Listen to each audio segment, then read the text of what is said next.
Last week, our intrepid crew manhandled our massive 10-foot by 5-foot slab of porcelain into our house and onto the back wall of our kitchen, which suddenly revealed some countertop decisions we've left undecided until this very moment. So we need your advice. You see, 7 years ago, we found our kitchen in a resale shop near the famous Gowanus Canal. It was a brand new white kitchen with aluminum trim and a 10-foot long dark gray countertop made of glass. It came with the hand drawings of how many cabinets for $7,500 and a name, Valcucine. We discovered they're an Italian luxury level kitchen maker and had a showroom in Soho, so we went for a visit. Turns out that our kitchen was one of 11 that had been recently installed in a new West Village building with some very expensive apartments. And while it originally cost $40,000, the owner of this unit wanted something different, so it was donated and we snapped it up because we knew it'd be perfect for our house one day. So for 7 years, it sat buried in our basement in Asbury Park, and then made the trek back up to Brooklyn, where our crew is beginning to build our kitchen at last. But as soon as Greg builds the plinths that the cabinets will sit on, we have a problem with each one.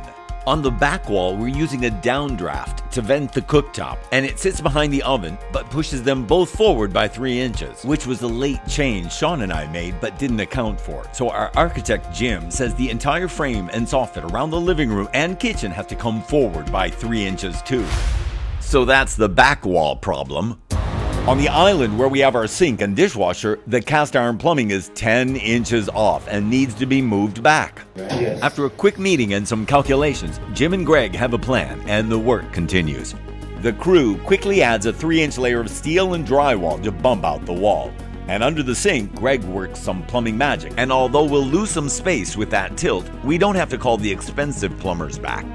Under the cabinet of drawers at the far end of the island, we've carved out some space for one of these dust-buster-like backs where you tap your toe on it to turn it on and sweep your mess into it. Is this a brilliant idea or a waste of money? It's basically a dustbuster with a slightly bigger waste bin but plugged in under the sink. Et voila! Then it's time to figure out the height of the bar on the island. No, we're not doing one level for the island, which we realize is on trend. We're just not neat enough for that sleek look and want our island to help with that. With the height figured out, Greg builds out the back wall that'll support the waterfall bar, and Marek, his Polish countryman, cuts out the plinth where the dishwasher goes, and then begins to move the cabinets and dishwasher into place. Under the bar, Sean and I want a couple of cubby holes for storage, so Greg and I go over the sizes that'll work. I apologize to Marek, who spends the day covering the entire frame in another layer of sheetrock so that the living room and kitchen spaces will all be on the correct plane. This morning, now that the drywall frame around the kitchen is finished, Hector and Jonathan began adding a layer of walnut to the entire surround back here. We're not having any upper cabinets or shelves nor a vent for the stove, just the 10-foot by 5 porcelain and 3 wall wash downlights to highlight. Greg's been working on the island and the built-in 20-inch wide cubby holes that'll be tucked under the bar to house our salt and pepper and butter and dish scrubber and phone chargers. You get the idea. Yeah. Suddenly it's time to add the gray glass countertop that's been tucked away downstairs in the rental for the last month, so I yell for Sean. We've been dying to really get a good look at this kitchen and counter and this color we chose 7 long years ago.